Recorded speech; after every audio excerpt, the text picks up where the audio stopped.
Hello and welcome to ThePrint. I'm Sagrika Kisu and today we have with us Parakala Prabhakar. Parakala Prabhakar, an eminent economist, is in Kolkata today to launch his book, The Crooked Timber of New India, Essays on a Republic in Crisis. So welcome to ThePrint, sir. My first question to you is that during your speech, you said that if this government, BJP, comes to power once again, there will be no election. So can you just expand on that because it's a huge statement to make, and what prompted you to say that? My fear is that there will not be any free and fair elections if this regime, if this party, if this dispensation is re-elected. You might have elections like they have elections in Putin's Russia or in North Korea or in China for that matter. It's only a farce. And you have seen that kind of a signs of what is to come in Chandigarh mayoral elections, in Surat what happened. Not only that, you see, there is hardly any discussion in the parliament because the government and the ruling party and the prime minister, they don't believe in any discussion. And you had very important acts passed after suspending more than 140 members of parliament, elected members of parliament. And one of them, interestingly, after the electoral bonds scam has come out, turned out that one of the things that they had passed is to favor a particular telecom company in its spectrum. That is after suspending more than 140 members of parliament. So if you see these, and center state relations, they are no more democratic, they are no more federal. And the way the BJP, the ruling party at the center, is functioning by changing the governments, by encouraging defections, by buying MLAs, by breaking governments, and some other party gets elected, and in a matter of a few months you have BJP government there. If you see all this, there is a strong evidence to feel that the BJP and the ruling party, the current ruling party, present dispensation, does not believe in a democratic India. Somebody asked you during the question answer session, and you said that what prompted you to write this book was the agony. You had sleepless night. But today's world is a digital world. We see that people are reading WhatsApp status or writing more on social media than reading books. How you think that this book will make an impact? See, whatever you see on the social media, it is taken from some source, isn't it?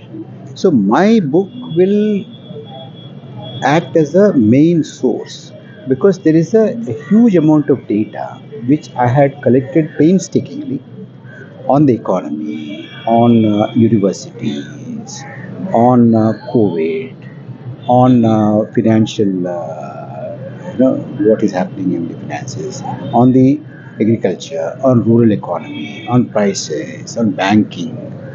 In so many sectors I've collected.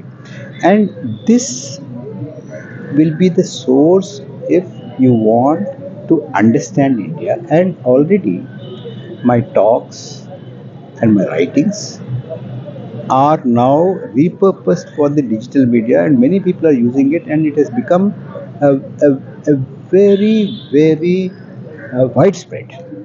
But writing this book didn't come easy either. You said that you had written to several publications, they didn't answer you, and then you kept mailing them repeatedly, and then they said, "Can you wait?" and all. Can you just narrate that experience to our viewers? See, I wrote, but it wasn't easy to publish this book, and that I feel is the characteristic of New India, the kind of New India that we are living in.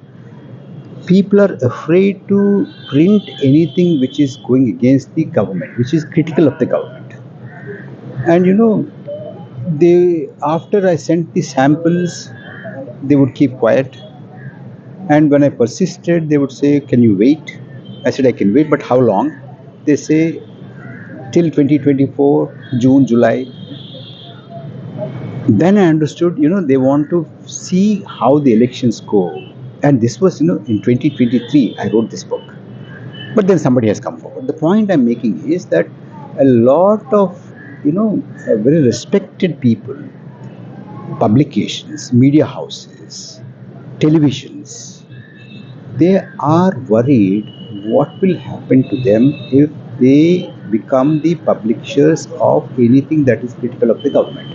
So, democratic expression, freedom of expression is under threat under this government.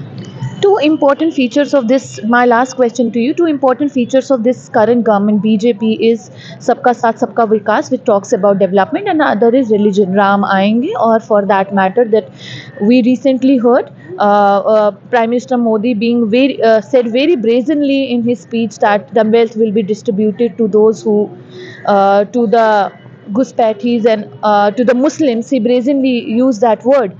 So how do you see this election? How do you see this election, and what do you think that why, when you say that religion, you said that religion is a part, we know that, and religion should not be a part of the political discourse, but it has become an inevitable, and it has become a very, it is intertwined in the political discourse currently. So how do you see all of that and this election, and how this election is different from 2019? You see, I would have liked my Prime Minister, because he's seeking another term, to come to the public and say, look, in these last 10 years, this is the amount of jobs that I've created. This is the kind of black money, or this is the amount of black money that I have brought from the abroad and given it to the people. Like he promised 15 lakhs to 20 lakhs in every bank account. That I had doubled the farmer's income. And so many other things. But if he's not saying any of those things and talking about Hindu-Muslim question, which means that he has no achievements to tell the people and ask for a renewed mandate. That is the main signal, that is the main indication that he is sending. This is how I look at it. Thank you for talking to us, sir.